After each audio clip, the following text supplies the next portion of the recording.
Ding dong, the witch is dead, as Greg Roman no more the offensive coordinator for the Baltimore Ravens, which means we finally get to see just what Lamar Jackson's upside as a quarterback in the NFL could look like this season.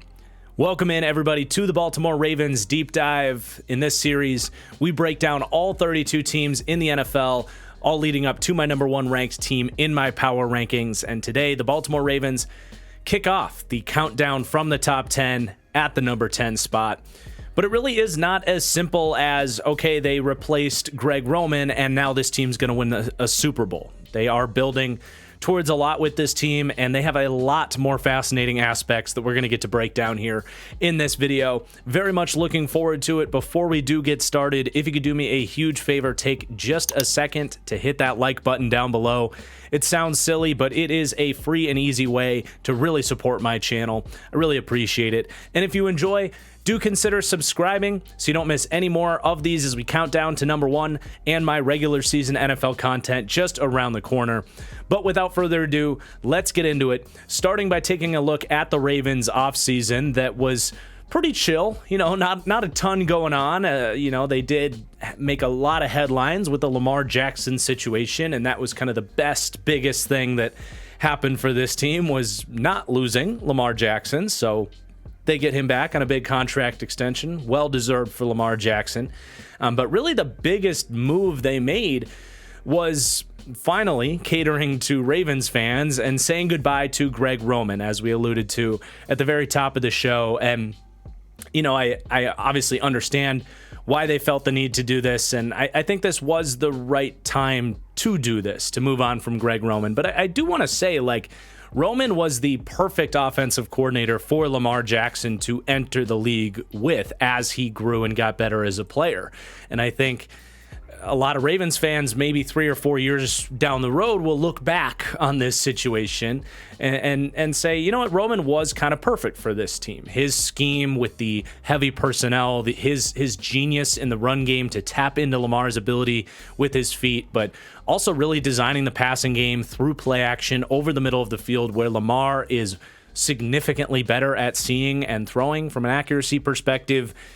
This has been a good thing for a long time, and they're making this move because we have realized that there is a certain ceiling with a Greg Roman offense, in that once a team, usually in the playoffs, is physical and smart and well prepared, once a team's able to force the Ravens to play left-handed and beat them in the drop-back passing game, the Greg Roman offense just hasn't been constructed in a way that's been able to do that. And now they're going to go to Todd Monken and really try to go full pro style.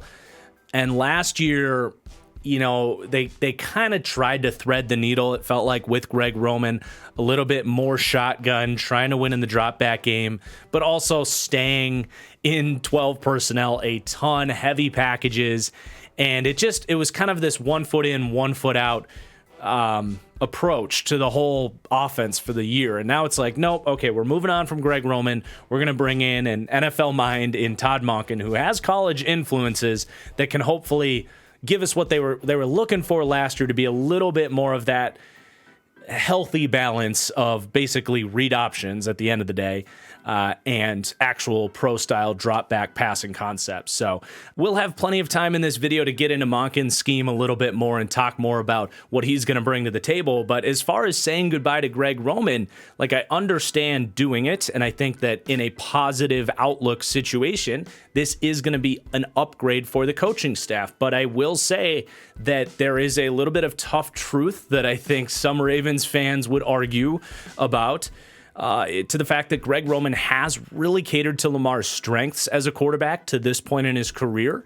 And by changing up this offense, they are really ripping out the cutting room floor of this offense and trying to build it from the ground up in a different way. Now, you're hoping that Lamar has reached a point as a passer now at this stage in his career that is going to be a seamless transition. But what I'm getting at is, if this season does go south offensively, and I'm not saying that it will, I'm just saying in the world that it goes south, we might look back on this and be a little bit more thankful for what Greg Roman did, but that's putting the ball in Lamar's court to really take that next evolution as a passer and hopefully make this just a much better, higher ceiling offense overall.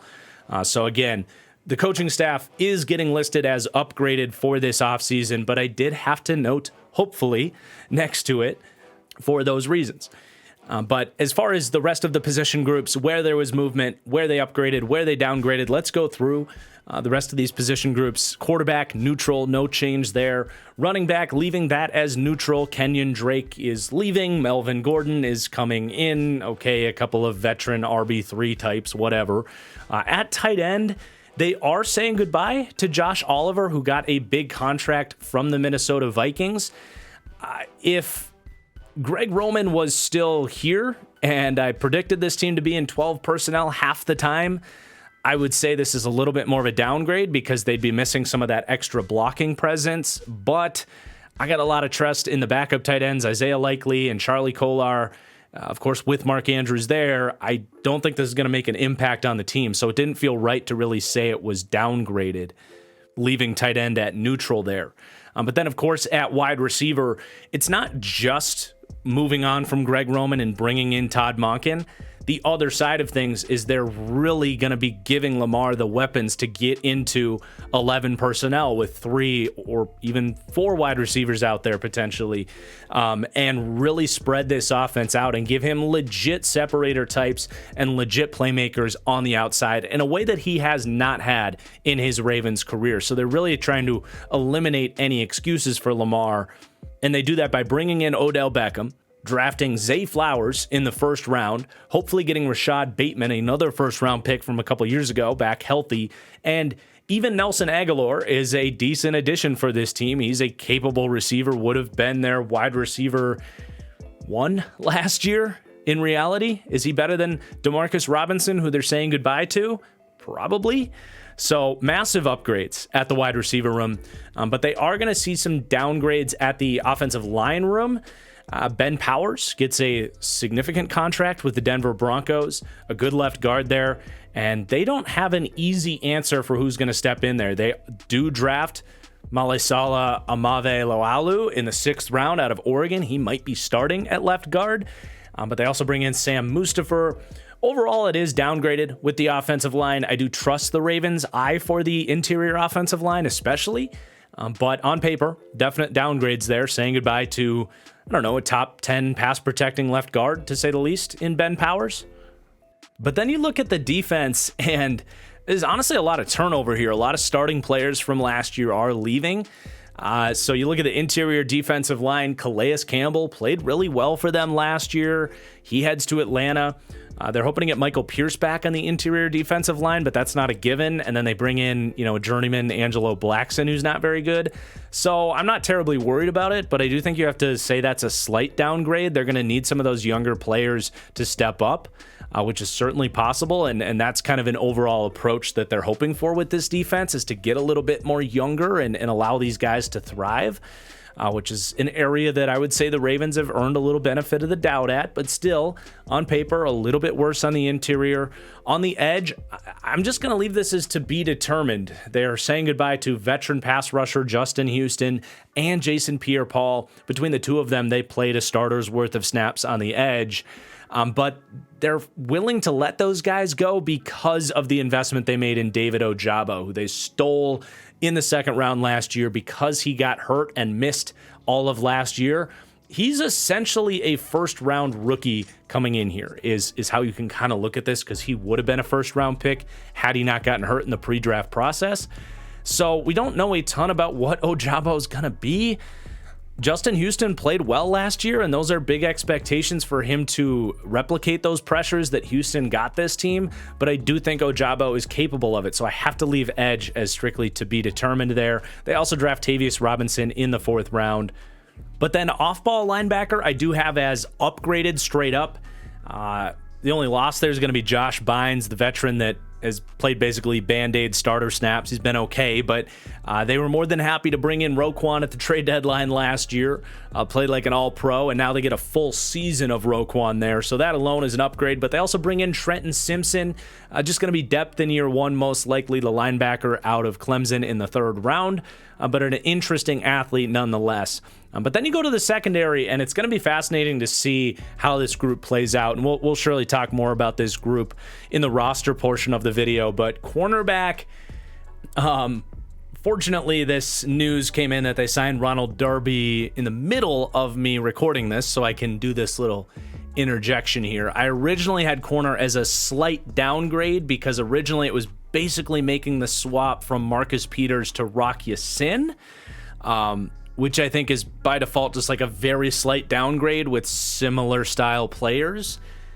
And then you're also factoring in like the Kyle Hamilton basically leaving the cornerback room and going to safety, plus Caillou Blue-Kelly and Arthur Mollett. Like, okay, probably a slight downgrade with that and not any true answer at slot corner.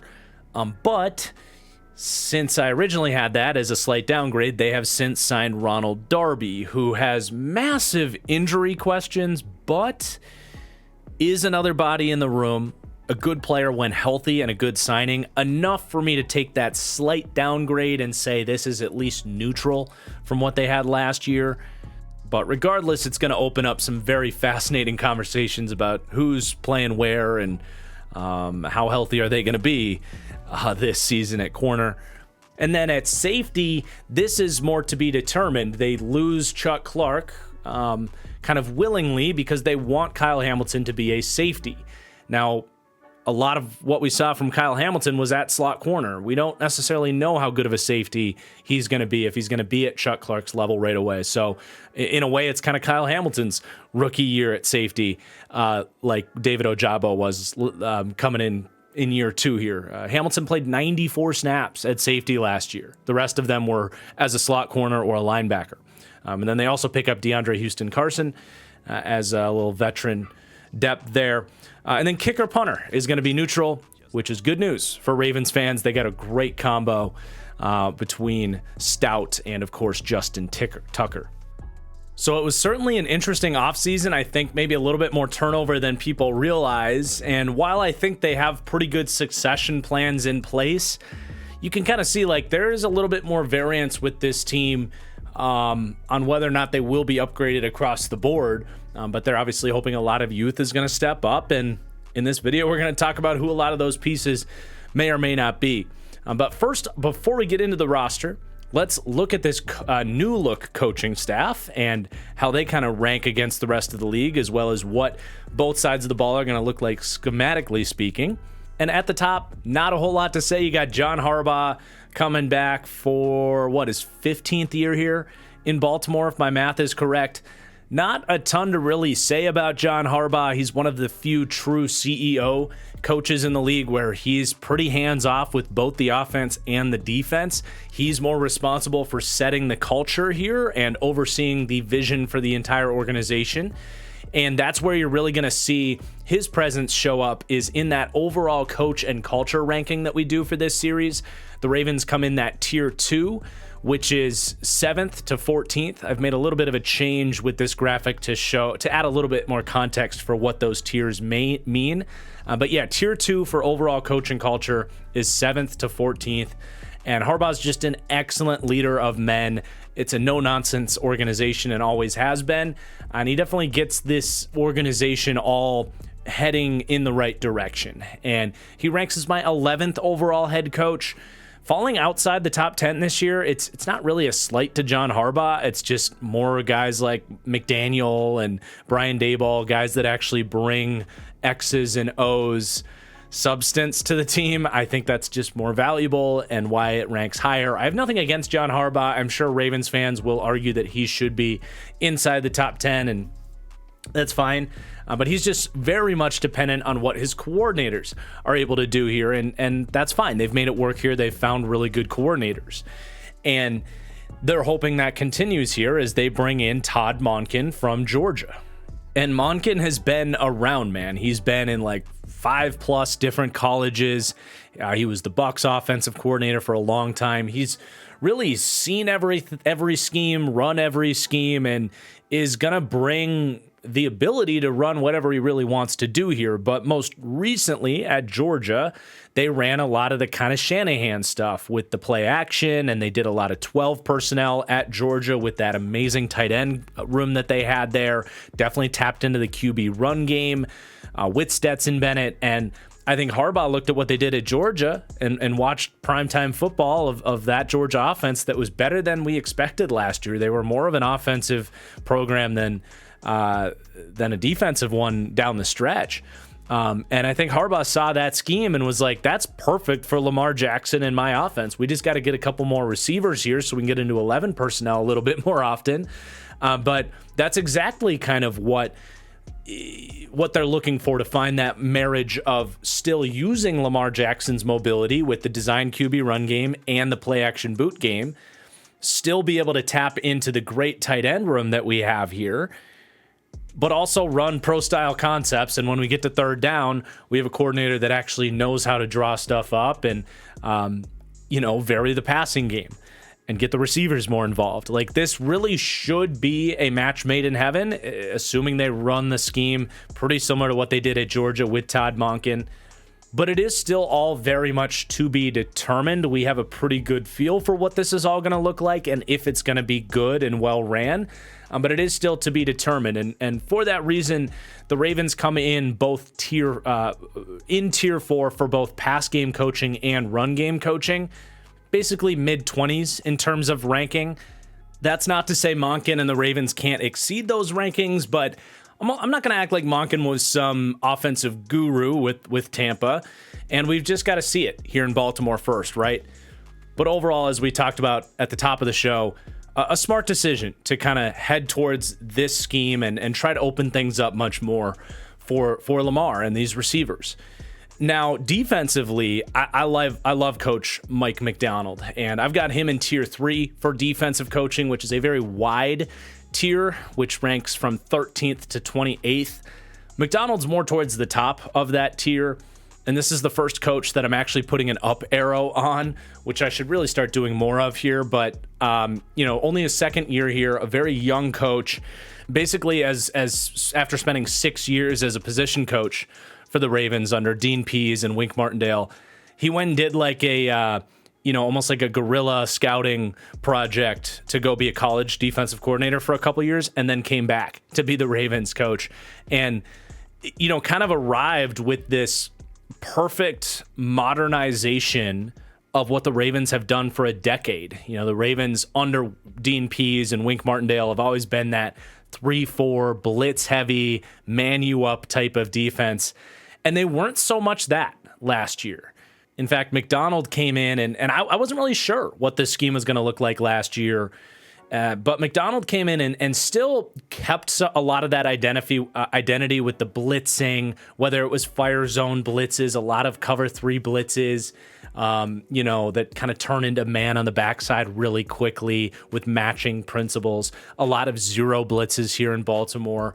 But also Macdonald brought a college influence with more of the kind of quarters, pattern matching zone approach on the back end when you aren't blitzing, as opposed to the Ravens being a very cover 1 heavy defense. They were in the bottom 10 in terms of cover 1 last year, and were just in general a much more zone heavy defense, even though a lot of the zone calls they have quickly turn into man coverage. But I felt like it really helped the Ravens modernize the defense and ultimately have a really good year. You could also tell that as the year went on, players were playing faster, the communication was great. It's not easy to get 7 coverage players on the back end to kind of know exactly the rules of a defense and how to trigger, when to match, when to pass off, and maintain the integrity of your zone.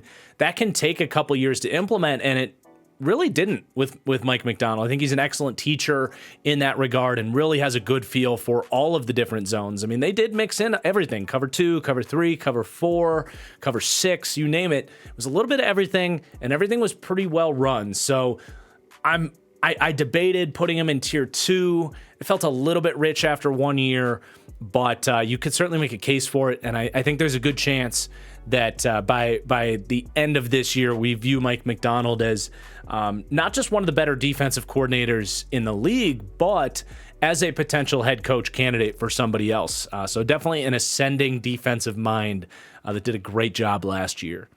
Overall, it's a very good staff, a very good culture, if not a great culture, that's going to earn a lot of benefit of the doubt here and generate a lot of excitement heading into next year, rightfully so.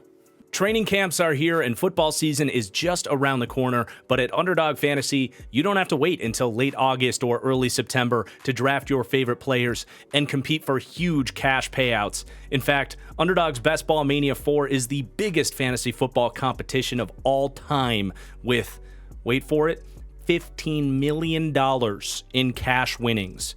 Best Ball is draft, set it, and forget it. No waivers, no trades. Underdog will retroactively give you your best lineup every week, which means no sitting there on Mondays, making your friends act like they care about which players you left on the bench that week. I've loved filling out my Best Ball teams this summer, and I know you will too. And right now, if you sign up using promo code TFG at Underdog Fantasy, not only will you support this channel in a big, big way, but they will match up to $100 on your first deposit. That's 4 free entries into the Best Ball Mania competition or a season's long worth of entries into daily pick'em contests, which are the best way to enjoy NFL games even more with a shot of winning up to 20 times your entry.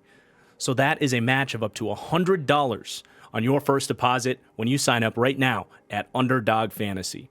But now let's get into the roster breakdown where we are going to look at the quarterback room first. And I've got the Ravens ranked 8th at quarterback. Now, that is from a passing game perspective. We're going to see all of the great things Lamar brings to the table in the designed QB run game momentarily. But in terms of drop back passing game, which does include his ability as a scrambler, the Ravens rank 8th.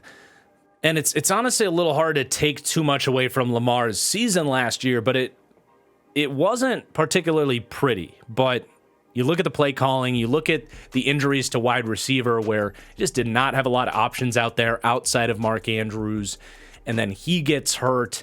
You talk about the scheme trying to kind of, like I said earlier, be 1 foot in on the Greg Roman heavy personnel package stuff and 1 foot in on a little bit more drop back passing game and a little bit more pro style stuff. And it resulted in like Lamar Jackson trying to throw out routes to Patrick Ricard, who had lined up as a slot wide receiver. It was just a really disastrous season in the passing game.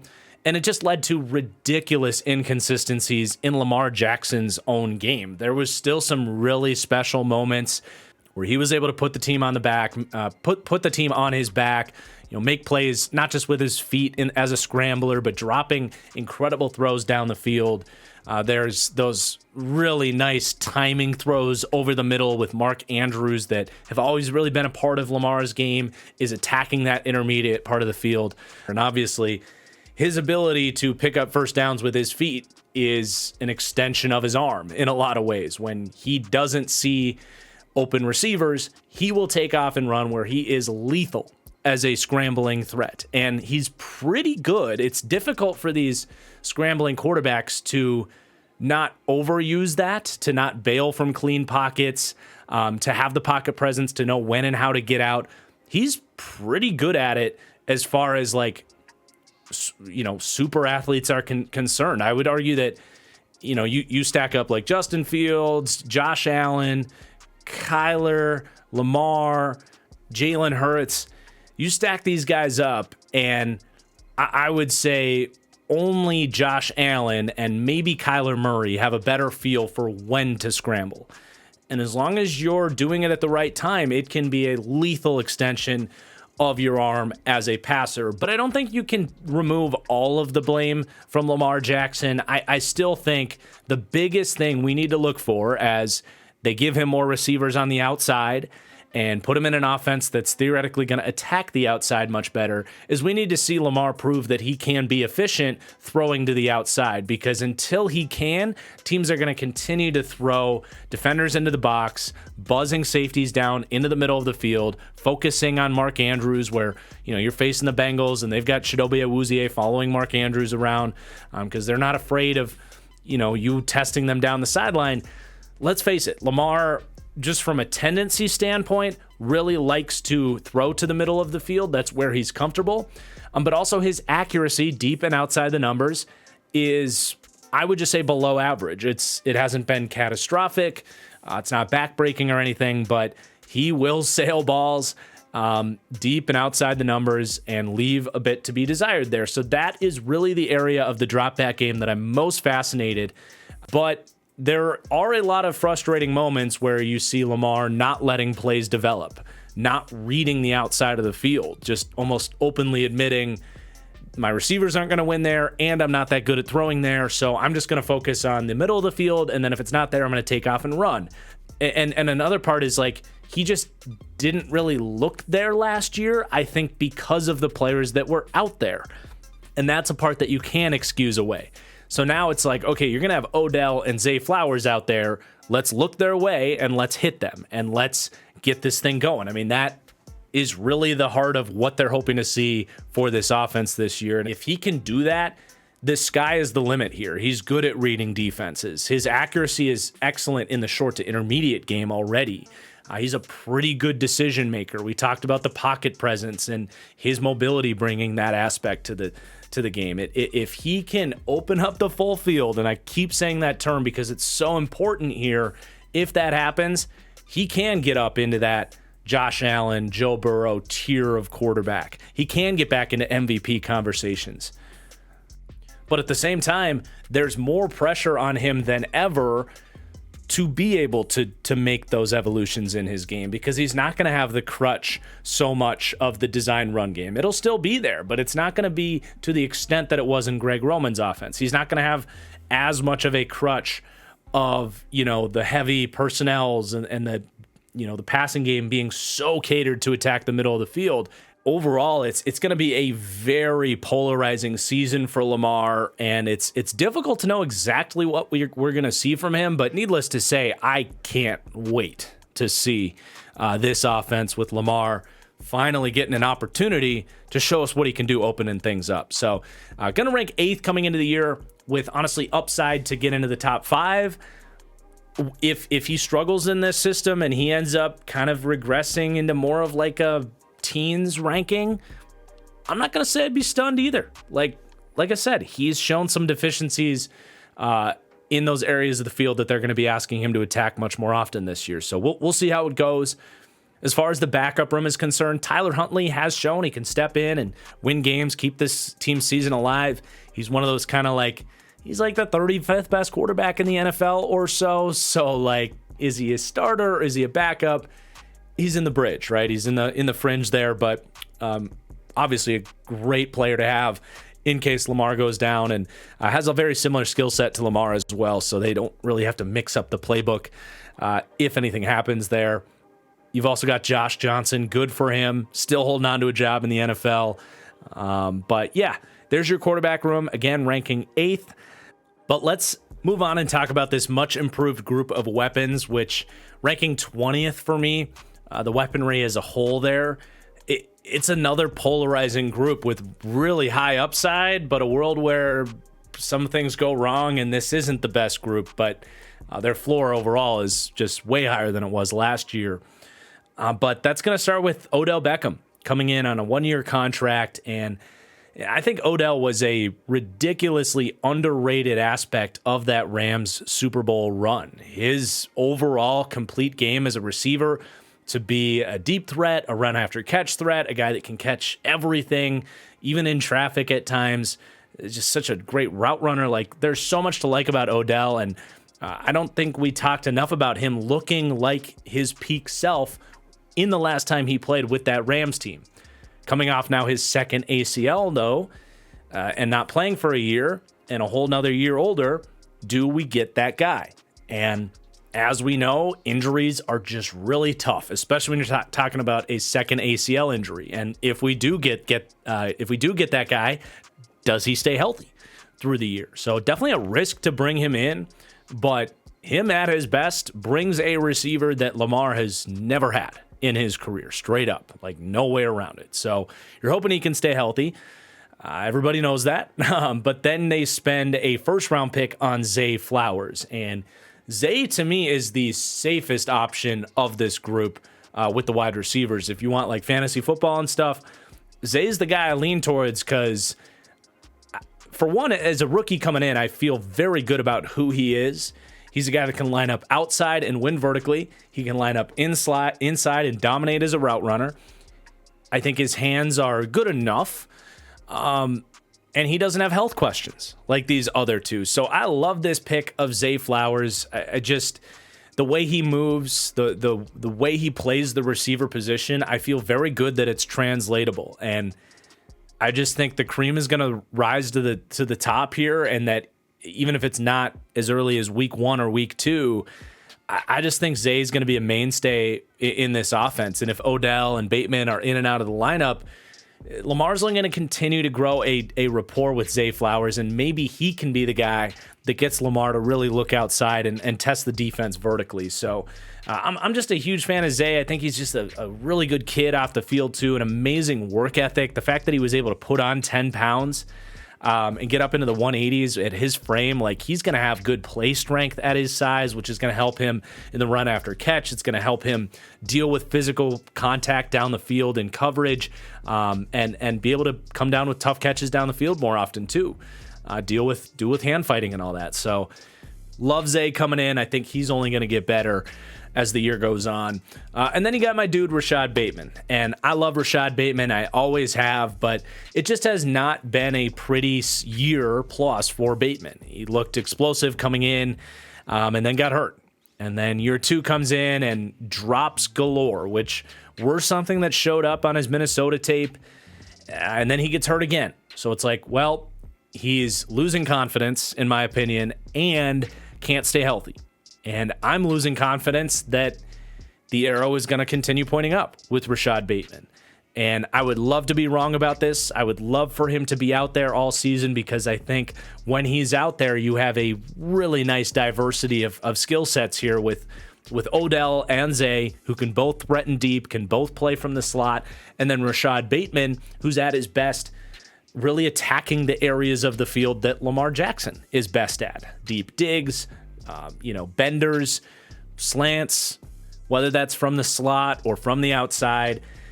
I think he completes this room, but he's got to stay healthy and he's got to get that mojo back. I mean, he was a well-deserved first-round pick when he came into the league, but it's really been downhill since then. So we'll see what we can get from Rashad Bateman this year.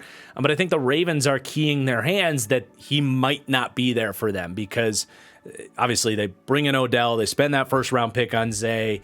They've got Devin Duvernay there that we'll talk about, but they also bring in Nelson Aguilar, who's similarly a guy that can play from the slot, play from the outside.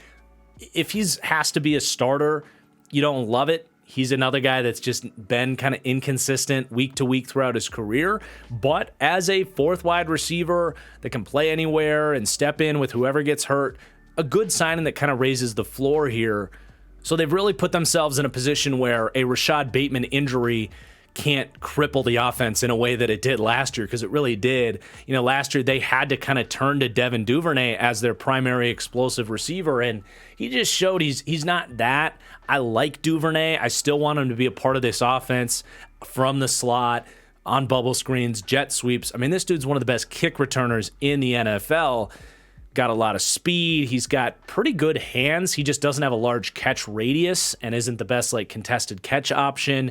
But he has left a little bit to be desired week to week in terms of route running and just kind of being available for the quarterback, whether that's in scramble drill or knowing kind of when to sit down over the middle.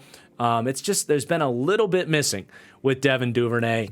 I like him as a player, but his inability to kind of take his early season momentum and really build it up last year, even when Lamar was healthy, it was a little bit disappointing to the point where, like, I don't know that he's ever going to really be a high-end starter. But, with Duvernay and Aguilar as this year as wide receiver 4 and 5, you're so happy with that compared to where they were left last year. And then they're probably going to have an open competition here, honestly, for wide receiver 6. Tylan Wallace, James Prochet came into the league together. I think their opportunities have kind of come and gone here. To the point where I'd be a little bit surprised if either of them made the team. I will say with Tylan Wallace, I think he's been maybe the biggest detractor or the biggest victim, I suppose, of the Greg Roman offense. Wallace was at his best in college, working the sidelines, being a vertical threat, and between Roman's offense and Lamar Jackson's inability to attack that part of the field, he hasn't really gotten an opportunity. So I'd love to see a team that, has an offense more friendly for him to succeed, whether that's LA or Green Bay or, I don't know, Houston. I don't know where it might be, but somewhere where he'd get another opportunity. I still think he's got potential. I liked him coming out. I do think Prochet's inability to step up last year might hurt his chances here because they do bring in Laquan Treadwell, who brings a little bit of size that no one in this group really does. A credit to Laquan Treadwell, who came into the league as kind of a spoiled brat, honestly, like not even going to sugarcoat it.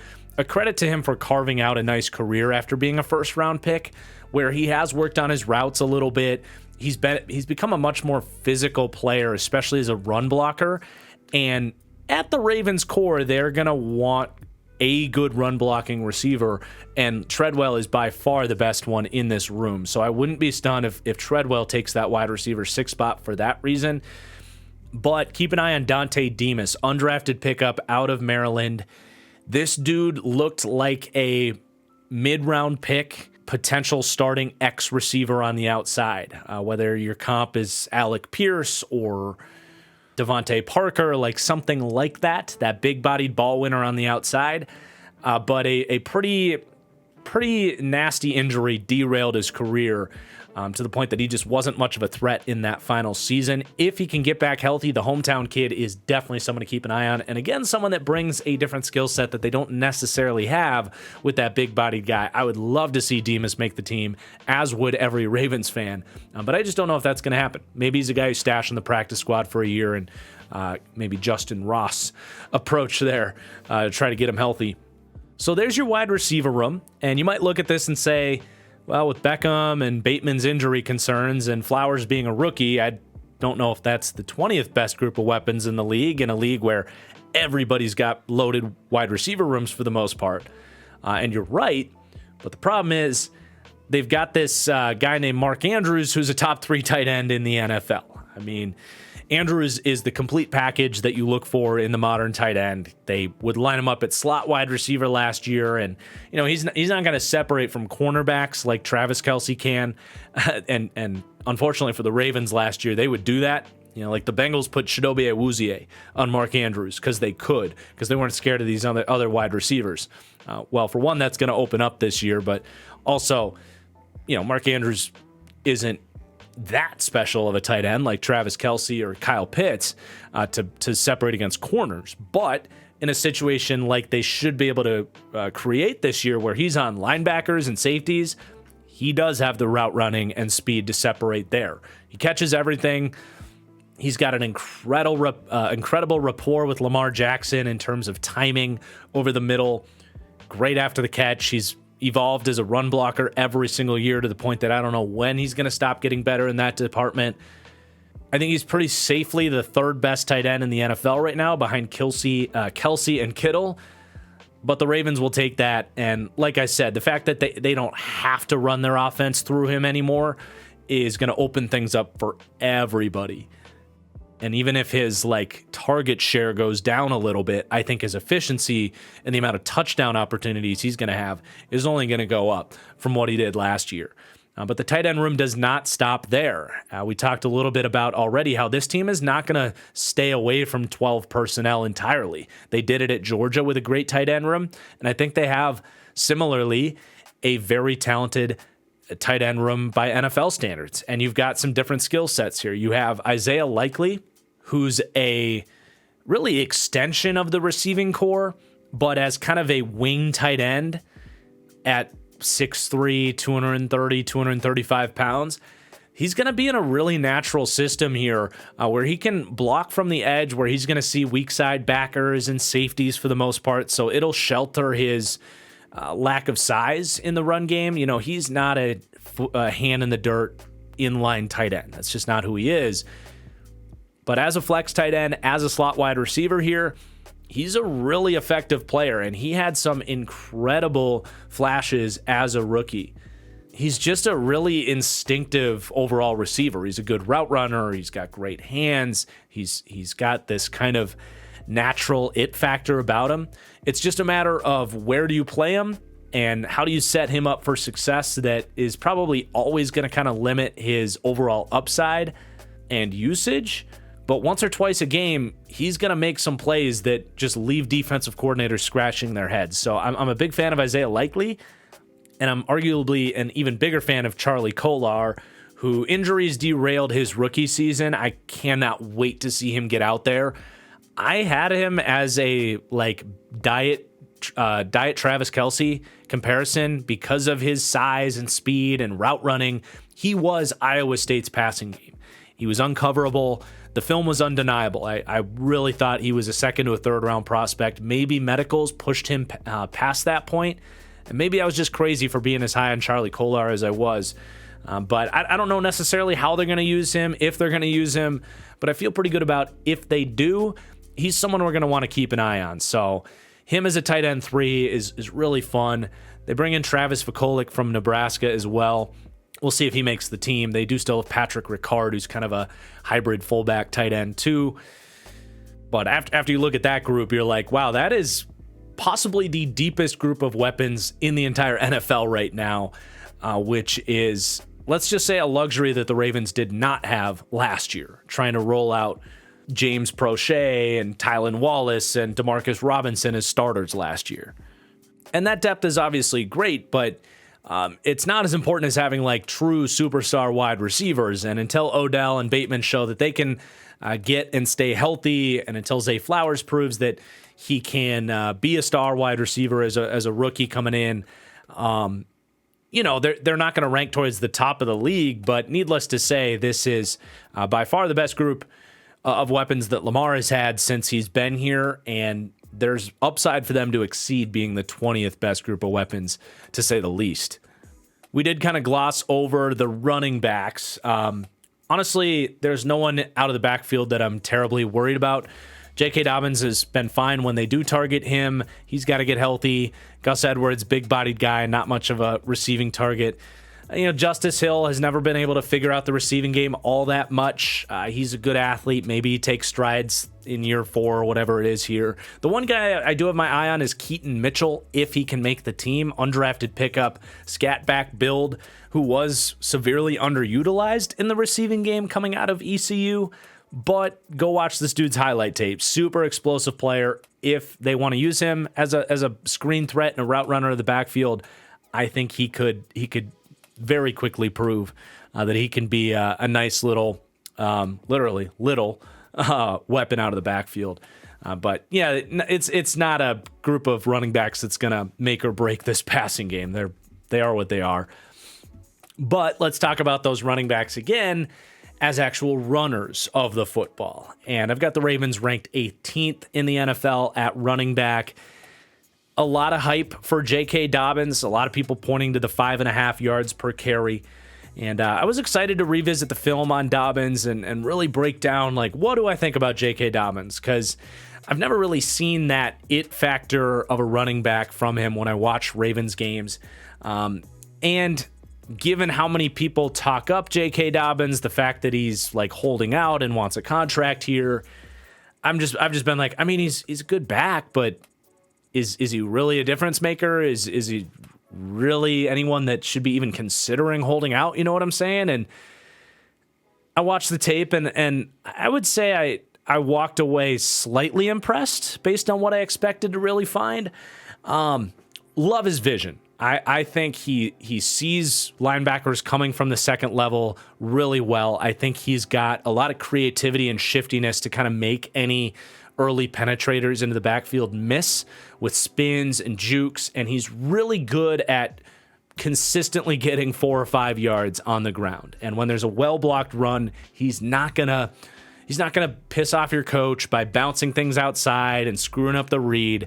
Like, he's gonna get what's there. And there was a lot to be had in the second half last year when they really had to lean on him and lean on the run game when Lamar went down. And he was good. He was good running back for them. But I do see a lack of juice. He will get caught into the second level. I think he's got good power, but not great power. Like, again, I just think he's a good running back. I would not pay him.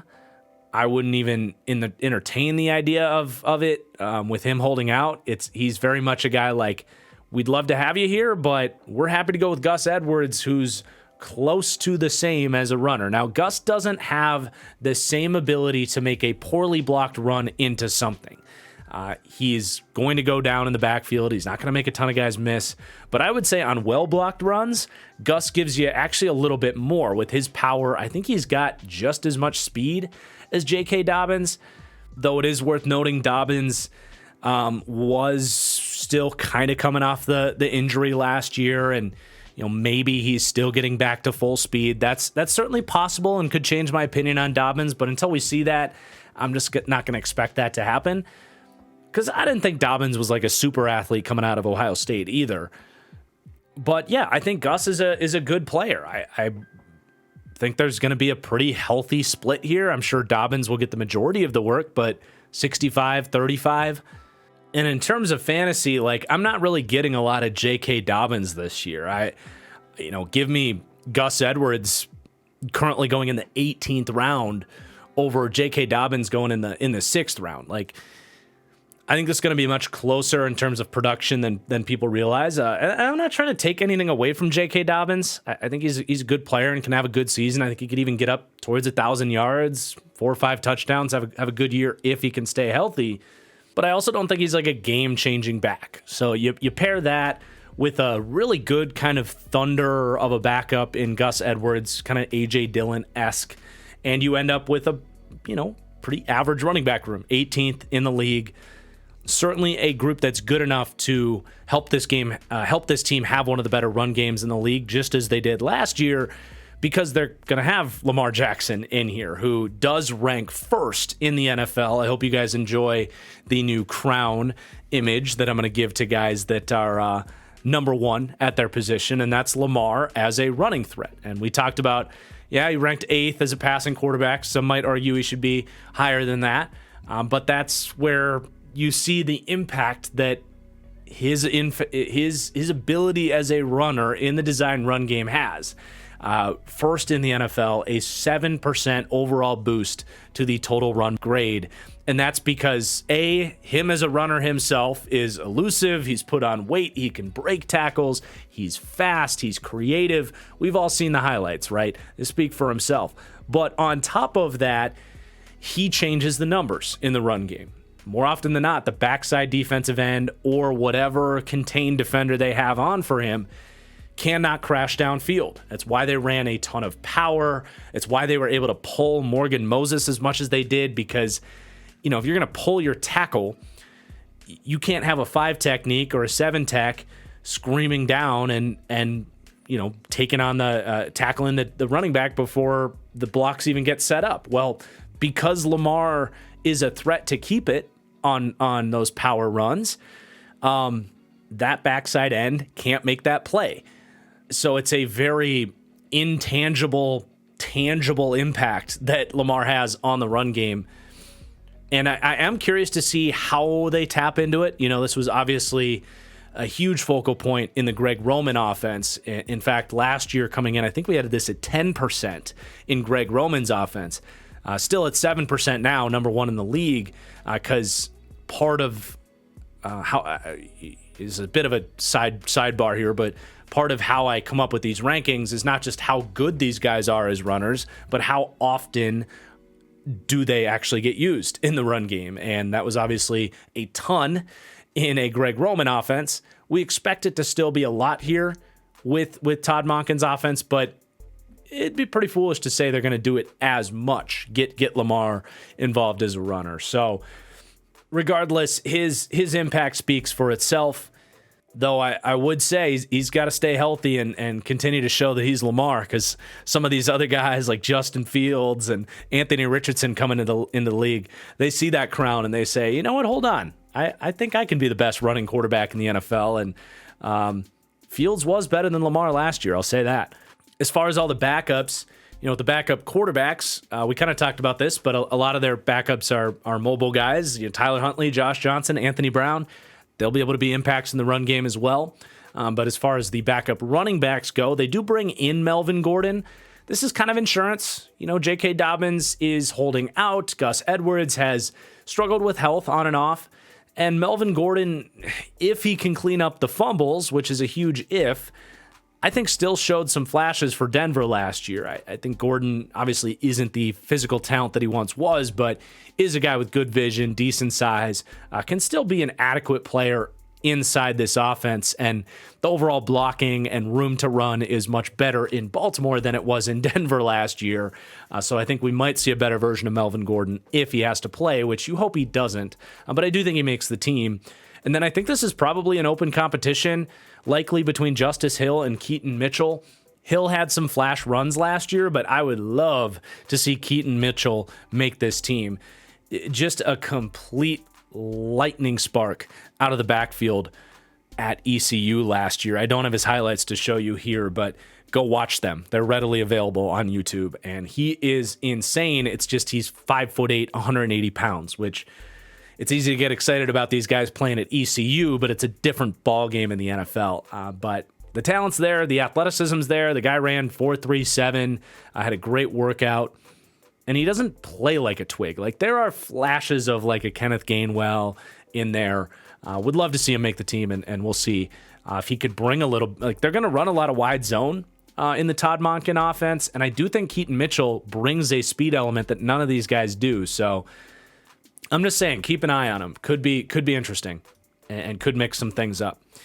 But let's talk about the offensive line. It's a really fun group. They rank 8th overall as an offensive line, 8th in pass protection, 7th in run blocking. They're a very well-rounded group, with the exception of a gaping question at left guard. And I think you can be cautiously optimistic with Amave Loalu listed as the starting left guard, Ben Cleveland, a good prospect behind him. I'm cautiously optimistic that Baltimore knows what they're doing here. They've certainly earned the benefit of the doubt with the interior offensive line. They have an amazing ability to identify talent and develop talent there. They also have a guy in Patrick McCarry that can play left guard if things go south. Sam Mustipher started every game for the Bears last year at center. They have options, but right now it does feel like Lualu's going to win this job. And I think you look at some of those other guys that he's kind of beating out right now, paired with the Ravens' hit rate at this position, and you're definitely intrigued. I mean, we're starting here with Lualu because he's obviously the major question mark here, where everything else is very solid. But he was a tackle at Oregon, fairly technically sound, a bruiser type, not the quickest feet when he was at tackle. So it was very seamless to kind of say, all right, he's a guard at the next level. I like these types of guys because that experience at tackle improves their technique in pass protection, but there's less space for them to kind of get beat when they have slower feet. So he's not the quickest off the ball. I think he has a lot to prove as a run blocker as well, but he does have the play strength to be an immediate impact there. We'll see if we get to week 1 and he's even the starter, but if he is, I think, it's not just beating out McCarry and Mustipher and Cleveland, but he's also, in a way, beating out someone like Dalton Risner, who's still available. And I think if the Ravens were truly worried about left guard here, they could go and make a play for a guy like Dalton Risner, and they've decided not to do that. So very much wait and see there. I'm cautiously optimistic, but there's obviously a world where he's starting because they don't trust McCarry. Mustipher's a center. Ben Cleveland hasn't figured out pass protection, and he's their best option. Benefit of the doubt is great until that coin lands on the other side. So it will be wait and see at left guard there. But the rest of these positions are locked and loaded, man. Ronnie Stanley at left tackle, Still missed some games last year, was trying to get back to full go from that ACL injury, and I think, there's not really any reason to be worried about him at this point, stepping in at left tackle, and even him, like, kind of getting to full speed, could be someone that gets back into that kind of top 3 left tackle conversation, but he's a superstar. Very little to really say or add about him. You feel great about him at left tackle. Center Tyler Linderbaum, first-round pick last year, was pretty much exactly as advertised, was kind of a unanimous top 10 overall player in last year's draft. It was just a positional value thing with him being a center. And there was also, myself and most people said, yeah, he's a little bit smaller, might never be a great pass protector, and certainly will be an adjustment getting to the NFL level. And we saw some ups and downs from him in pass pro, but his athleticism, technique, paired with his wrestling background and ability to get leverage as a run blocker, it was evident the second he set foot on an NFL field. He is just short of Jason Kelce-esque as a center. They really tweaked their run game around Tyler Linderbaum. He was pulling as a center and getting on the move, blocking wide zone. Like, they really found creative ways to get him involved, because if they just ran downhill power with him and had him try to wash out nose tackles, it wouldn't have worked out the same, because he's not a big mauling center. He's one of these move flex centers. And I love the way that Greg Roman identified that, and we'll see how the new offensive coordinator wants to kind of use him.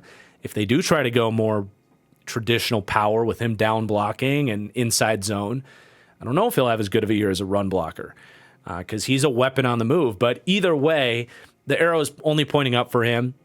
I don't think he's a complete lost cause in pass protection. Like, I think he's got, he's a lot of people compare him to like Bradbury for the Vikings. And there's similarities in terms of that lack of size. And if you leave him one-on-one with these huge bull rushing nose tackles, he's going to get overwhelmed.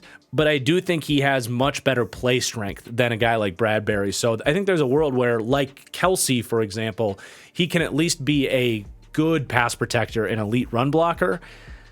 And it's just a matter of him continuing to work towards that before we view him at that level. But love Linderbaum. Then you got Kevin Zeitler, 33 years old at right guard. Really no signs of regression. He's been a complete rock since the second they traded for him. Always thought it was weird that the Giants let him go so easily.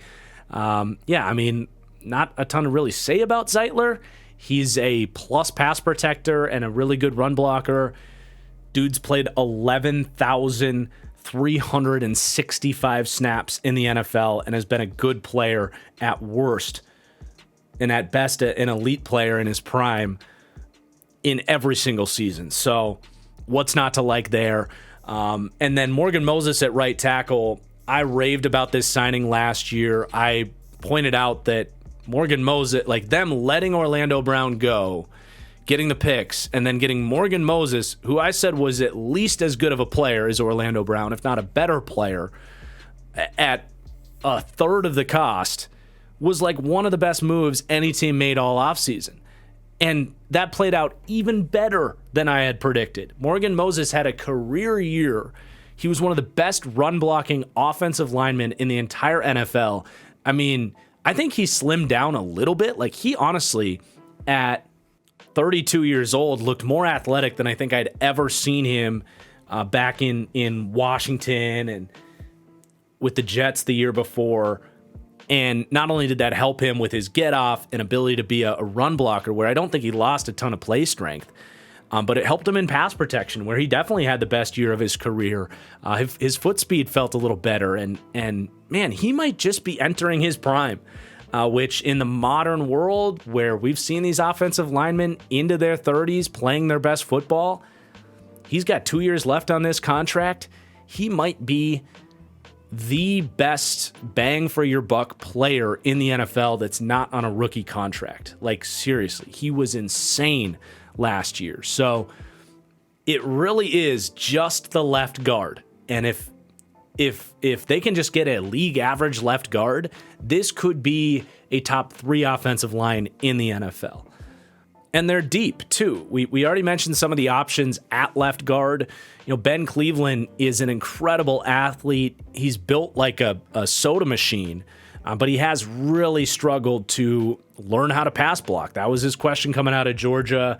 And the fact that he's not listed as their starting guard, as I think they were hoping he would be at this time, if you rewound before the draft and they let Ben Powers go, there does seem to be a little bit missing there. I'm not giving up on Ben Cleveland. Like I said, I expected him to be the starting left guard. It's not looking like it. But if he wins this job, a lot of the optimism I said for Lualu would apply to Ben Cleveland, if not way more. Like, I think Cleveland's upside as a run blocker is that of Joel Bitonio. Like, he is a complete space heater on the move and really good at moving guys off the ball. But if he can't pass protect, he can't play. But beyond him, Patrick McCarry he's a kind of sixth man of the year type. We've alluded to these kind of guys throughout the series, and he had to step in at left tackle due to some injuries to Stanley. He's played some guard. He's been better at tackle than he has at guard. Not the best athlete. He's kind of week to week. He'll have some weeks where his technique and physicality make him lock down at tackle, but then there's weeks where, if he has to meet Myles Garrett or some of these super athletes, he just can't really hang. He's played center at times. Like, he's more of an interior player, but he's played better at tackle. He's kind of a unique piece for that reason, but a very valuable guy to have. You got Daniel Falele here as well. I mean, he was a kind of a flyer on upside. Hopefully he doesn't have to play much. He did last year and was okay. Like, he wasn't a complete turnstile. He had some ugly pass protection reps, which you would expect. But he's kind of a Jordan Mailata type of project, a 370-pound super athlete that they just got to kind of teach the position. We talked about Sam Mustafa, a guy that started every game at center for Chicago last year. I mean, as a backup, that's good depth. John Simpson started every game at guard for the Raiders in 2021. He was poor, but again, as your third interior piece, that's pretty solid. And then, oh, by the way, they spent a seventh-round pick on Andrew Voorhees. This is why the Ravens are so good with the O-line. They did this with Morgan Moses. They did this with Kevin Zeitler when they stole him from the Giants. Maybe what they'll someday have in Daniel Falele, but Andrew Voorhees should have been a day 2 pick easily. His guard tape was some of the best in the class. I put it right up there with Osiris Torrance, Steve Avila, who went with like the 36th pick in the draft, Joe Tippmann from Wisconsin. But the dude tore his ACL just before the combine, and he's going to miss the season. But you steal him in the 7th round, you look ahead a year and say, okay, well, he's either starting at left guard as an upgrade to whoever plays there this year, or maybe Zeitler decides to retire and he's your starting right guard. I feel very confident that someday Voorhees will be a good starter for the Ravens. Someone should have drafted him before he went. Like, I get not spending a day 2 pick on the guy, but the 2nd, the 4th round came around. It's like, why would you not take... Most of the 4th round picks take 2 or 3 years to be good anyway. Voorhees is actually good. He's got a couple things to clean up with his pass pro and develop that way, like any young offensive lineman does. But you feel pretty damn confident that he can be a starting guard for you next year. So he obviously doesn't contribute to the depth for this season, but he doesn't have to. I mean, you've got really 5 guys. You got a full offensive line of guys that can play at least a little bit. And that's, in terms of NFL offensive line depth, that's amazing. It's probably the thinnest position group around the league. As far as the skill blockers go, you got to shout out Mark Andrews, who's only gotten better every year. Him and Patrick Ricard, who I would say between the tackles as a lead blocker, he's the best fullback in the NFL. I can't take away lead blocking on anything to the outside from Kyle Juszczyk, but Ricard does have an it factor as a fullback, and when he arrives, he's 280 pounds. He's a good athlete at that size, so don't sleep on Patrick Ricard. Obviously, they're going to have to find different ways to use him. He was a key piece in Greg Roman's blocking scheme, but we'll see how this kind of plays out this year. But you can't sleep on those guys helping out the run blocking grade a little bit. But yeah, 8th overall offensive line. It's a pretty special group with one defining question mark that we'll just have to wait and see how it goes at left guard. And that wraps up the offense as a whole. So they come out as the 10th overall offense, 6th in run game, where the run blocking and the QB run multiplier still gets them up there towards the top. And then 14th in passing game, which if the Ravens are 14th in passing game with the 10th best overall offense, Ravens fans will happily take that. But I think there's a chance that things really click into place, and this is a dynamic top 10 passing game, in which case this offense can do some not just damage, but some actual heavy lifting in terms of winning playoff games against Patrick Mahomes and Josh Allen, which ultimately that's why they make the coordinator change and what they're aiming for here, given Lamar the big contract extension and going towards more of a modern NFL pro-style offense. But let's now change gears and talk about this defense. And this is a defense that finished 7th in defensive DVOA last year. But as we hinted at, a decent amount of turnover here. But also just as we get into this thing, there's a few more questions than I think you'd be comfortable with to predict them to repeat a top 10 defensive performance. I don't think they're that far off, as we'll see later. But the first of which questions for this defense is definitely the defensive line. And this is a group that I look at and I'm like, yeah, I see the potential, but they're going to need a lot to go right for this defense to have a fear factor about them. You really have question marks, or at least variance across the board, if we're putting it nicely, starting with the edge duo. And Odafe Owe, David Ojabo, this is an incredibly fun duo. Insane athletic potential. A pair of young pass rushers with Nigerian roots who were high school teammates when the Ravens got David Ojabo after drafting Odafe Owe a couple years before. It really had a feel-good vibe and just kind of a overall feeling that this is going to turn into a really dynamic pass rushing duo. And now we get to see if that's going to happen. I mean, Ojabo falls to the second round, was an easy first-round prospect, but teams didn't want to sit around and wait for him because he tore his Achilles in the pre-draft process. And now you're hoping that he can kind of be back. He did get back for the last 3 games of last season. Very minimal snaps, not even enough to really form an opinion off of. But this is essentially David Ojabo's rookie season. And as a prospect, I loved his bend. I loved that for such a for a prospect that was considered so raw, he had a spin move and he had kind of instincts to rush the passer. Frankly, a lot more than Odafe Owe had coming out of Penn State, and arguably has even shown in the pro level. We'll talk about Owe, but Ojabo is really a linchpin for this defense and is going to provide a ton of variance for if this pass rush can be any good.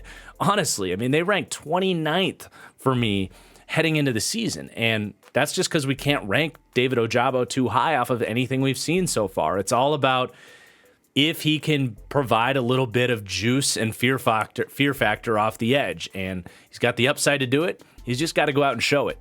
The last thing I'll say about Ojabo is he wasn't much of a run defender coming out of Michigan. I think that's something that this defense can coach into him, but it is a knock on him at this point in time until proven otherwise. Now, it is also worth noting that he's going to rotate with Tyus Bowser. Bowser, much more of a effective early down edge where he's a good tone setter up front against the run. He's really versatile dropping into coverage. He's a decent enough pass rusher himself, so they'll be able to ease Ojabo in and not have any liabilities on early downs. But I do expect, third down, critical pass rush situations, we're going to see a lot of David Ojabo, and that's why I list him first. He's just so much more important for this team's success than Tyus Bowser. But Odafe Owe on the other end of things, literally, who, in theory, has incredible potential. The length, the athletic tools, it's why he went in the first round. And when the Ravens took Owe, I was a little bit hesitant. I said, I get it. The Ravens are as good at developing this position as anybody. Zadarius Smith, Pernell McPhee. I mean, there's a huge list of guys that they have made work out. And for that reason, I said he's probably going to be pretty good here. But I will admit, going back to his Penn State tape, even into his college tape here, there's just not a lot of it factor with him as a pass rusher, despite the athletic tools. I genuinely think there's a lack of pass rushing skill set there as far as having a rush package and then the kind of instincts to know when to break out what as a rusher. Athletic tools are great and they give you a really nice floor, which we've seen from the second he got to play football for the Baltimore Ravens. He's been a steady pass rusher, a steady run defender.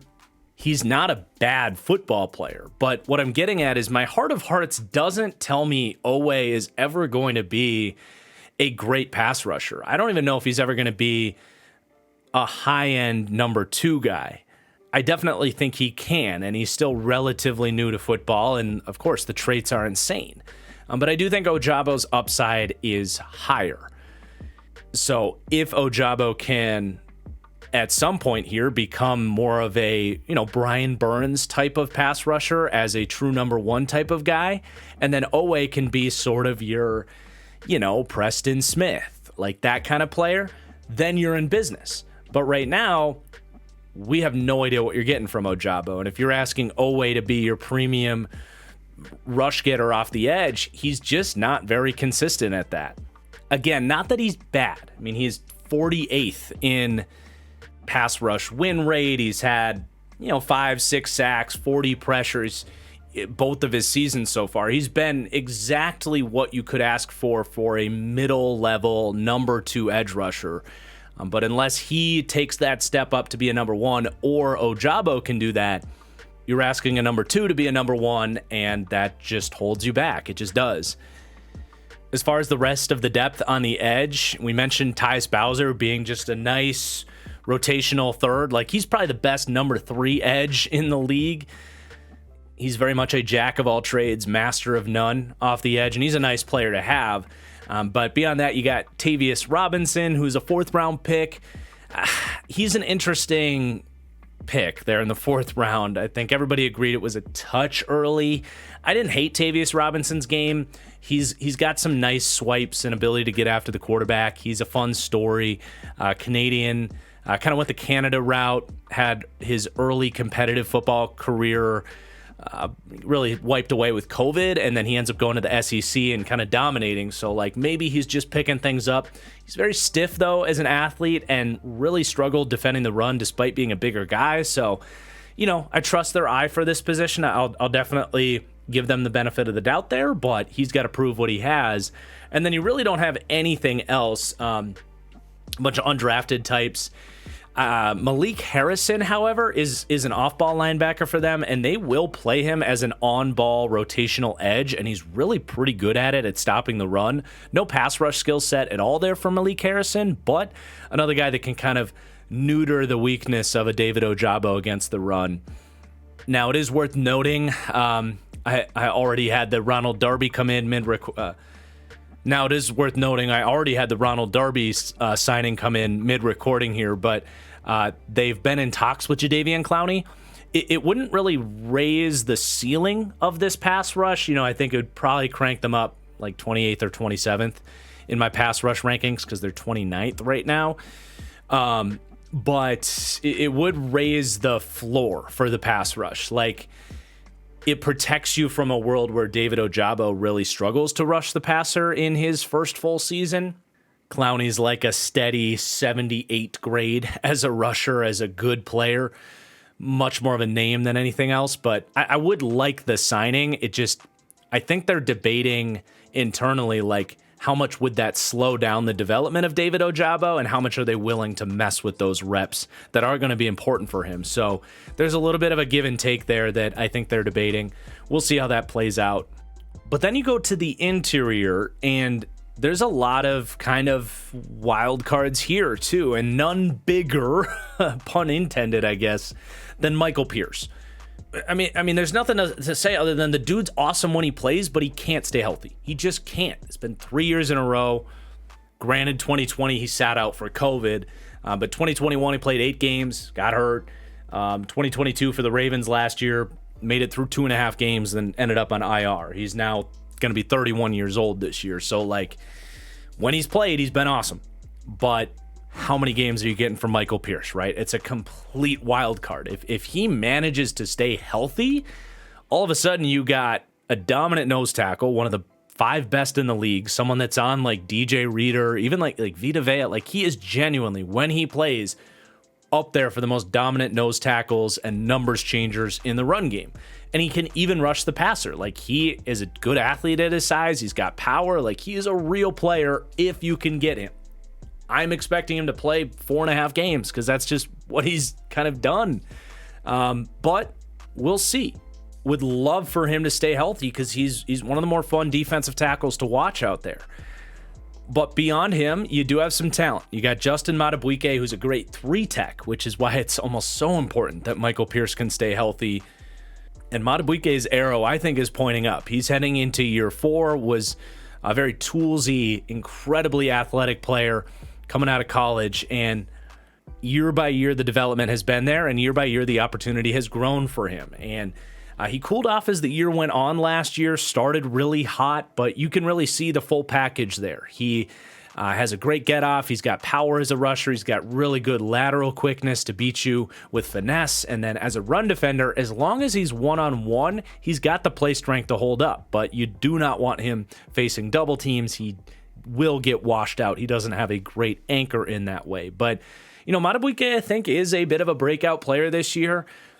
If he can just be what he was in the first half of last year for the full season, he's going to earn a massive contract extension that will surprise a lot of people and is yet another kind of wild card factor here. So really 3 out of your 4 starters, you just don't necessarily know what you're getting. And even Owe is still a little bit of that raw developmental tag in a way. Just kind of depends how you want to look at Owe. But you do have some good depth. They are prepared for a Michael Pierce injury. They have Travis Jones, who's a natural backup to Michael Pierce. I love Travis Jones. Was another guy that I couldn't believe the value they got on him in the 3rd round. I really felt like the league was starting to wake up to the fact that true nose tackles, guys that can eat double teams and not get washed out against the run, who also have potential to rush the passer on passing downs, are really valuable in this league where every defense wants to live in a 4-2 front. And Travis Jones was that. And, wasn't amazing when he played in his rookie season, but he held his own and I think showed plenty of flashes. And I think there's a world where they don't really care if Michael Pierce is healthy or not because Travis Jones can give you a decent chunk of what Pierce can do. But again, it's a young player that hasn't shown a full season's worth of being able to play at that level. And then you got Broderick Washington, who's a really useful, I would say, 3rd defensive tackle. Stout run defender, plays with excellent pad level, really good at the point of attack with his hands to shed against the run. He's got good eyes. He's got some quickness in ways that he wins as a rusher as well. That kind of came on last year in a bit of a surprise. He's developed well here, and as long as he's not a full-time starter, you're really happy with what he can do. And even if he has to start, there's worse starting defensive tackles out there than Broderick Washington. And you kind of rotate him with Travis Jones because Washington is also not that big. So if you need someone to eat up 2 blocks and double team, you can always play Travis Jones if Pierce isn't available for you. So it does give you a lot of flexibility. I'm not really worried about the interior. It's just, a high variance group with Pierce's health, with Madubuike still a little bit inconsistent. Can he become a full-time star player? And then what is Travis Jones in year 2 as well? All very much wait and see there. Beyond those guys, though, you got Brent Urban, who's a good kind of hybrid end, big-bodied guy. He'll rotate in there. He's okay. And then Angelo Blackson, I don't even know if he'll make the team, just kind of a journeyman pickup, and then a bunch of undrafted types after that.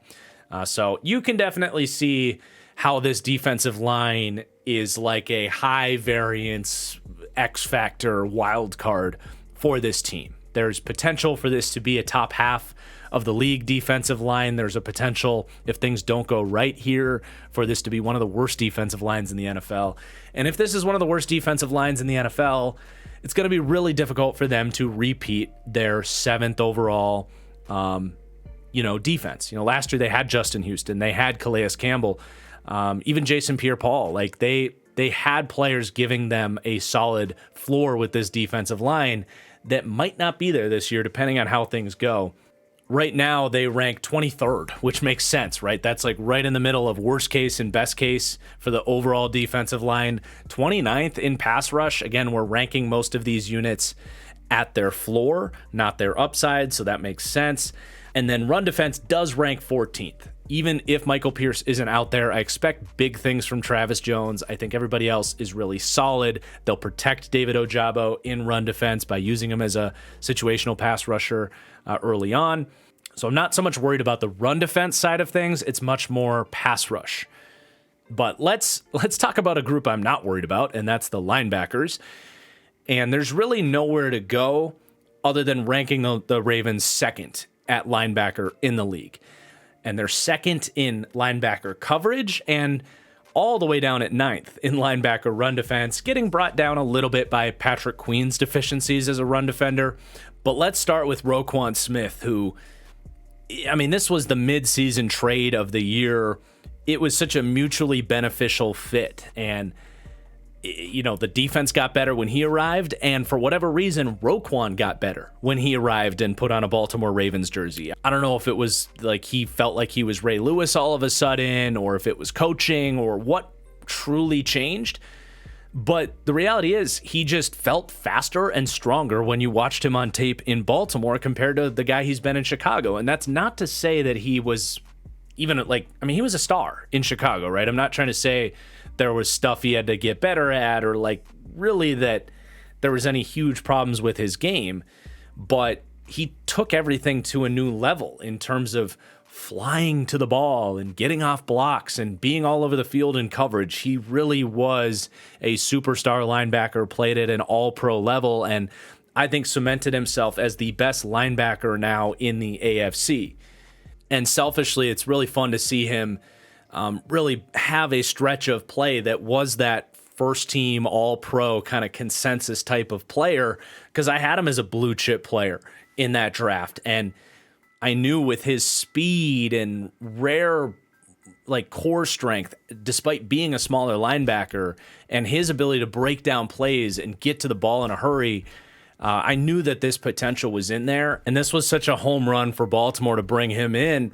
And it was almost like a 2-run home run with Patrick Queen on base, bringing him in to score, because Queen was all of a sudden elevated to like the perfect role in this defense once Roquan was able to be the number one, where Roquan doesn't lose his gap discipline like Patrick Queen does, doesn't miss tackles like Patrick Queen does, doesn't blow his coverage assignments because he's getting too aggressive like Patrick Queen does. And those are all a part of Patrick Queen's game.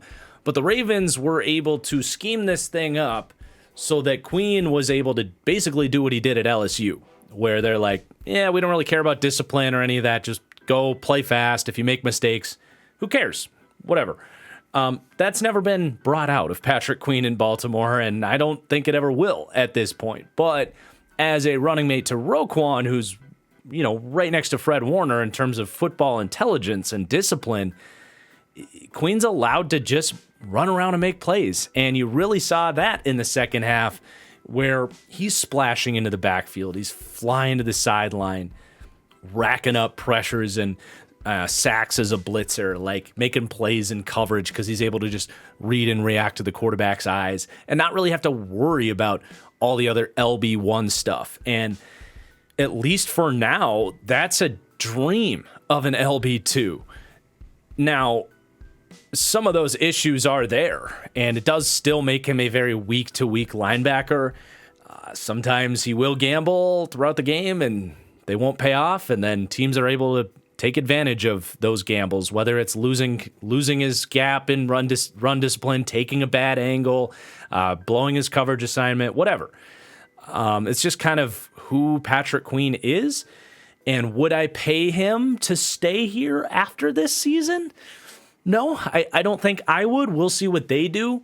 It's a little bit of that kind of Devin White next to Levante David going on there. But for this year, it's going to be explosive. And obviously, ranking second in the league, they're happy to have it. And I think their plan is to replace Patrick Queen with Trenton Simpson. who they spent a third-round pick on, who is wildly raw, had some of the worst college linebacker tape in this draft. Like, he was very difficult to watch, but the 4.4 speed at the position, 235 pounds with great physical tools across the board, they speak for themselves, and they're real. So they're hoping that they can kind of coach him up within this scheme and get similar results to Roquan elevating Trenton Simpson in the future, in a way that they saw with Patrick Queen. And then they can, in typical Baltimore Ravens fashion, collect that third-round pick from Patrick Queen getting paid $50 million in free agency because he played well in Baltimore. And then they can turn it into the next Trenton Simpson or whatever they want to do. It's just the Baltimore Ravens way. So I think that's the plan, though I also think they'll, this year, flirt around with Trenton Simpson off the edge. Physically speaking, he's similar to Tyus Bowser. So if you get kind of that Baron Browning, I don't want to say Micah Parsons because that's rare territory, but maybe Baron Browning as a guy that, you know, just kind of changes position and is better, utilizing that athleticism as a pass rusher. Maybe there's something there too. So we'll kind of see what ends up happening with Trenton Simpson.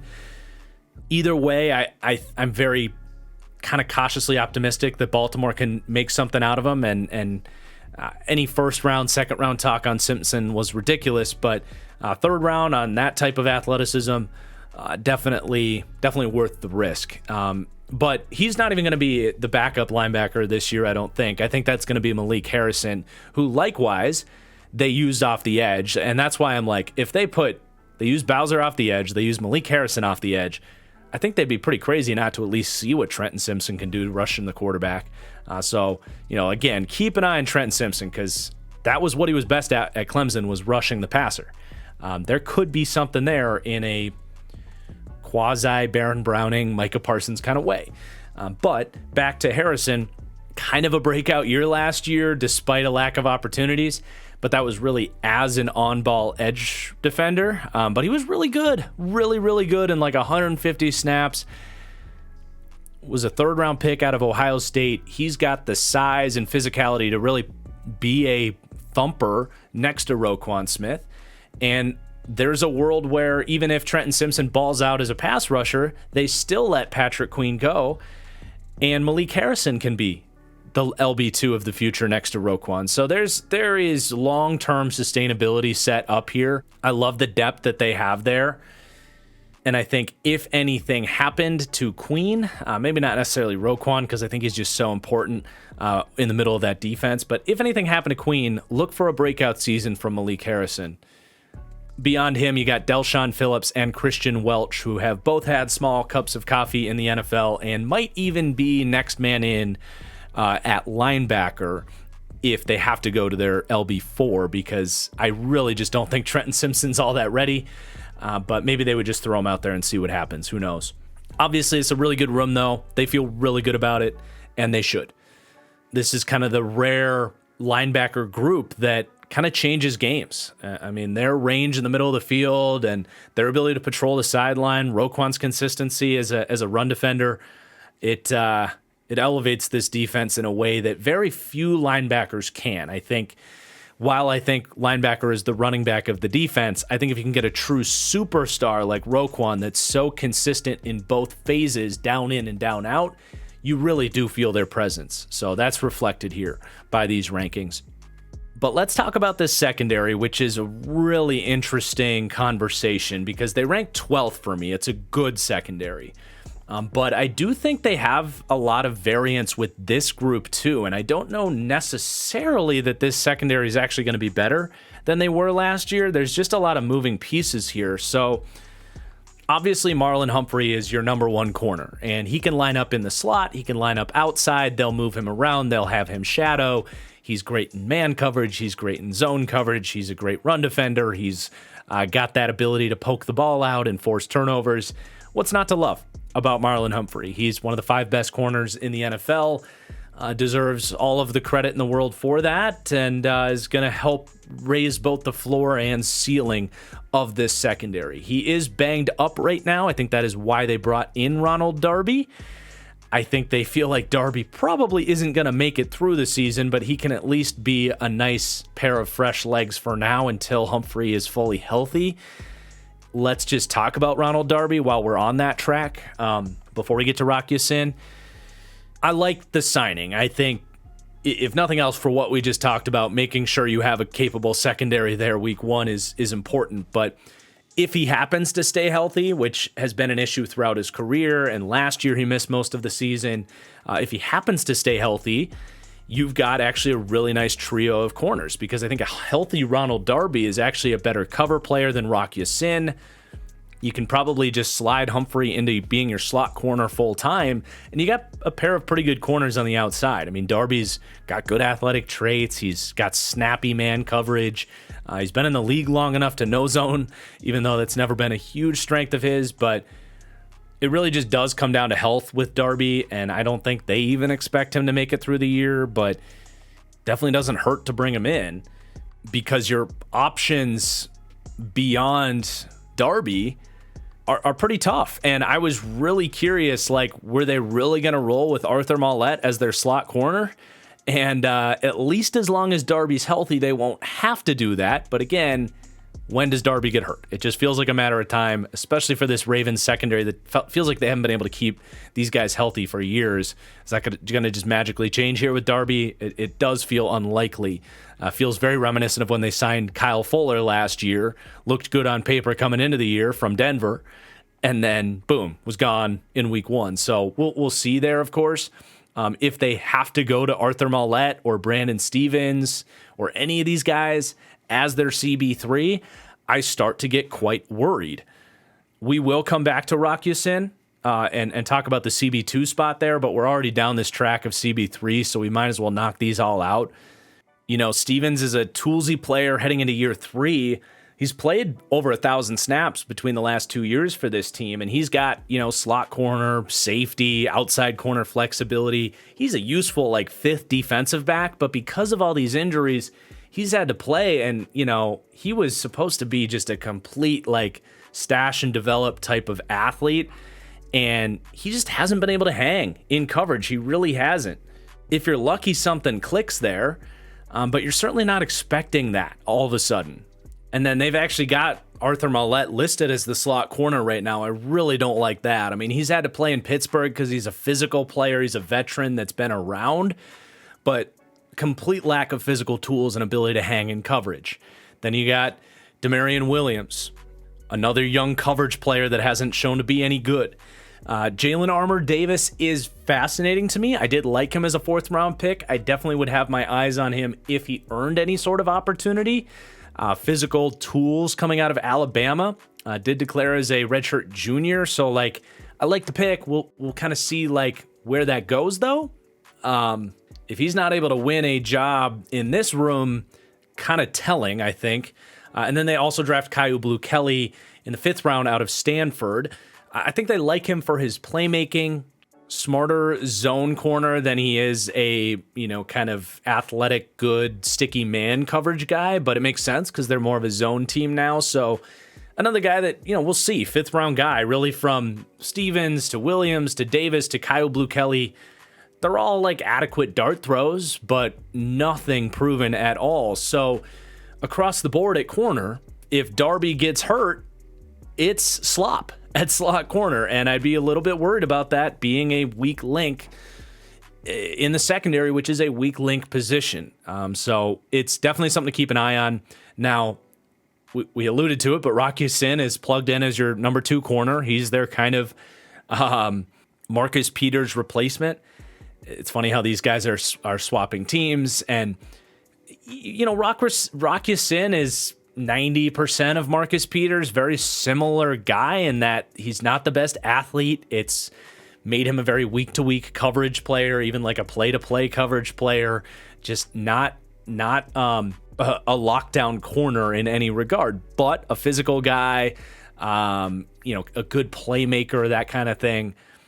I don't mind kind of getting cheaper and a little bit younger and probably more reliable in terms of health with Rock Ya-Sin, but it's really nothing you're terribly excited about and nothing you're terribly worried about either. He's a rock solid CB2. But then you've got the safety room, and free safety, we know exactly what you're getting. You got Marcus Williams, who's somewhere between the 6th and 10th best safety in the NFL. He's just a lockdown free safety on the back end, in that he's conservative enough that he doesn't give up big plays on the back end, stays deeper than the deepest, but he's able to do that with the right balance of aggressiveness where he still can come in and make plays on a week-to-week basis. And for a guy that's spending so much time as their free safety, if they're in any sort of single high structure, cover 1, cover 3, and they spend a decent amount of time in that, he's going to be back there as the center fielder. And it's difficult to year in, year out, do what he does, getting 5 pass breakups, 3, 4, 5 picks. Like, he is a very consistent playmaker on the back end for relative to the position, even though there will be weeks where you don't really feel him, because that's just how it works when you're spending so much time as a free safety. He's not quite as big of a playmaker as like Bates and Minkah Fitzpatrick, but that's really where the list stops in terms of true free safeties back there. Part of that is he doesn't quite have the speed as those other guys, but it really doesn't hurt his range. It just maybe isn't necessarily elite on the back end. Like, that's maybe the knock on him and why he's not up there with those top 3 or 4 guys. But overall, there's really no holes in his game. He's an excellent run defender as well. Dude missed 3 tackles last year, which is just preposterous. Granted, he missed about middle half of the year, if you will. But they gave him big bucks to do this role, and this was the first time he got hurt in his career, was last year, by the way. But as long as he's out there, he's going to do that damn well.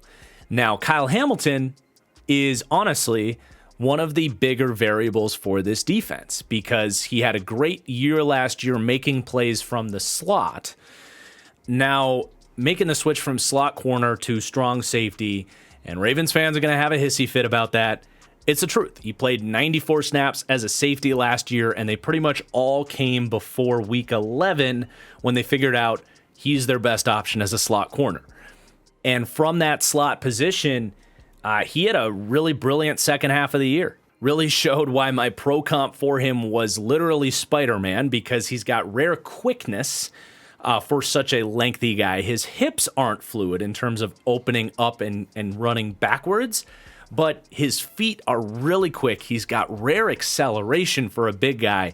And then he's about as long of a defensive back as you'll ever see. That's why the Spider-Man comp comes in. His arms are like web shooters, where he gets another extra foot of length to kind of get his hands on balls, even if he's a half step behind, or engage with blockers, or be a good tackler, help blitz and secure sacks. Like, in that short part of the field, he thrives. But it's not going to be as simple as copy and pasting the playmaking that he had from that slot corner position and applying it to his play as a safety. And I'm definitely not saying that he can't do it, especially in this system where he's going to be more of a strong safety. And they're going to do a good job, I think, still of protecting him from his weaknesses, which are a lack of high-end long speed and his ability to get depth and flip backwards and run vertical. It was a question mark at Notre Dame, and I think you still saw in the way that they didn't put him over Chuck Clark last year. And, even from the slot, I do think, especially as the year went on and more people saw this on film, he was letting guys over the top of him as a slot corner. And I don't know that was ever a sustainable place for him to play, but he was their best option given all the injuries they had there last year. So I agree with moving him to safety. But, this idea that he was a lockdown coverage player last year, it's a stretch when you turn on the film and look away from the PFF grades a little bit, where the plays he made inflate his grade a little bit. But that's not to say that his quickness and his instincts to read the quarterback's eyes and his length, like, and acceleration, where he's got great acceleration of the ball. It's not to say that he can't be a damn good strong safety in this system, like a super version of Chuck Clark. But all I'm saying is that he brings a little bit of variance here in that he's doing something that we haven't seen him do at the NFL level yet. And I think he's going to have to play in a lot more space in this new role that they're asking of him. So we'll see how this goes. I'm again pretty optimistic that they're going to get him in the right spot to succeed, but we'll see. As far as the depth goes, they do bring Geno Stone back on a decent sized contract. Honestly, if they get into a pinch again and maybe Hamilton's not like completely balling out as a strong safety and they're starting to get into their depth at corner, I wouldn't be horribly stunned if they say, Geno Stone, you can do what Chuck Clark did, and let's put Kyle Hamilton back in the slot. I don't think they want to have to do that, but I think it's an option. For the most part, they're going to live in nickel because their linebackers are so good in coverage. So you're not going to see a ton of 3 safety packages, I don't think.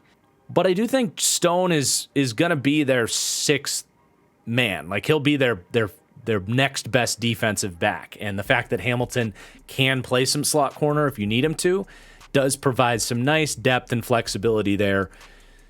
Stone's just kind of a balanced athlete, balanced in terms of run defense, coverage, zone IQ, man-up ability. Good, smart Iowa defensive back. You can't really do any wrong there. Then you got our Darius Washington, who's really a smart, quick football player, but he's just small and slow. It's tough to be good with his physical abilities in the NFL. If anyone's going to do it, I would bet on him with the Baltimore Ravens, but it's tough. Then they have some veteran depth, DeAndre Houston Carson, who's been a good backup for the Bears, and then Darrell Worley, who's been a corner in his career, but they've got him listed as a safety. I think one of those two makes it. If they don't keep Washington, they'll probably keep both Houston Carson and Worley. It's actually pretty good safety depth. I think Darrell Worley could surprise as a decent safety if he had to play. They've even got Jaquan Amos, who I'm only going to assume is related to Adrian Amos, though I cannot confirm. But I'm not worried about the safety group. I'm more worried about the corners, and specifically that CB3 spot. The Darby signing's nice. Not counting on him to stay healthy, though, and then it gets questionable very fast. So that's what's keeping them outside of the top 10, along with maybe some minor questions on how well Kyle Hamilton will translate to safety. But it's mostly the CB3 spot. The fact that Rocky Sin is one of the lower-level CB2s in the league as well doesn't help. It's a good secondary, but I don't know that it's necessarily going to be a great secondary. And if the pass rush gets worse, you might feel that a little bit more than they did even last year with all those injuries. So the defense ultimately comes out 14th for me. And just like last year, I've got them a little bit better in pass defense than I do in run defense. I think they finished last year 11th in pass defense DVOA and 6th in run defense DVOA. Here we have them 20th in pass defense, feeling that drop off in the pass rush a good bit, but still top 10 in run defense. They're at 10th. I really don't have any questions if this is going to be a good defense. I think they have plenty of talent and good coaching, and it's the Baltimore Ravens. Like, they're just really not going to have a bad defense. But really, it comes down to that defensive line and the pass rush. It's just really hard to sustain as a top 10, like, scary defense without much of a presence up front. And there's a pretty realistic world where they don't have much of a presence up front. But as we recap the Ravens, a very balanced team. 10th in offensive projection, 14th in defense, and an elite special teams.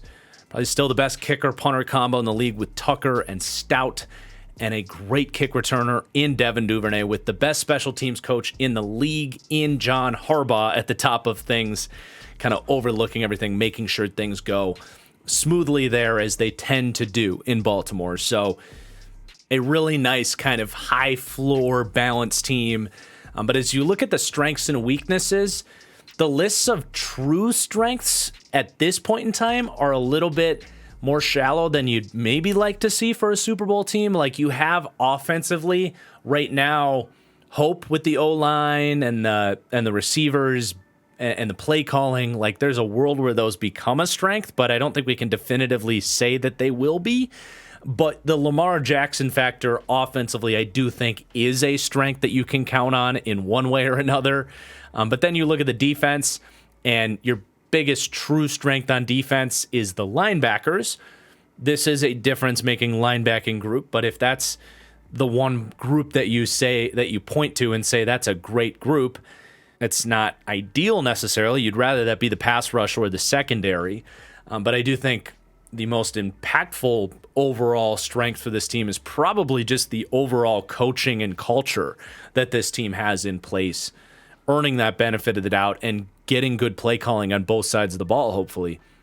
But then likewise with the team's weaknesses, not a lot of real areas of concern other than the pass rush, which we've discussed at nauseum at this point, and then that kind of cornerback depth. If anything happens to Roby, which we kind of expect, what happens then? And I think that is kind of a likely outcome that you can hope for the best, but it's going to be something to keep an eye on. But ultimately, while I think a lot of people were expecting the Ravens to come in even higher in these rankings, I am higher on the Ravens in terms of Vegas over-under. They have them at 8.5 wins, though their Super Bowl odds are 18-1, which I think they're acknowledging the upside of this team if the offense all comes together. But I don't think that necessarily matches the over-under on their win total. Their schedule is difficult because they're in the AFC, but I don't think it's a gauntlet necessarily. Like, my formula alone, which is a very midline approach, has them at 9.5 wins, which makes, by my calculations, put the glasses on for a second, but it has them as one of the best values in terms of over-under bets. So that does make me higher on the Ravens, according to the market, I suppose. But yeah, I mean, they have a really nice start to their schedule. They get Houston and Indianapolis at home in 2 of their first 3 games. I love that you get Indy early before Anthony Richardson figures things out. Even week 2 at Cincinnati, going to be one of your hardest games on the season and will be as long as Joe Burrow plays. But there's an off chance that they're waiting for Burrow to get to full health before they play him. And then you get the NFC West, which is another 2 games that I think should be wins for them. Arizona week 8, maybe Kyler, maybe not Kyler. Rams week 14, love that. The odds of Stafford being out there with all those guys healthy by week 14 seems pretty low, and you get them at home. So that's a pretty nice floor of very winnable games. And then this is definitely a team that can go head-to-head and beat any team any given week. So if they can win those easy 4 games and then just go 5-8 against the rest of their opponents, which it's not like those are unwinnable games or that they wouldn't even be favored in a lot of those, you're hitting the over. If you go 6-7 in those games, you're a 10-win likely playoff team in the AFC. So I'm making this bet. I'm taking the over 8.5 wins.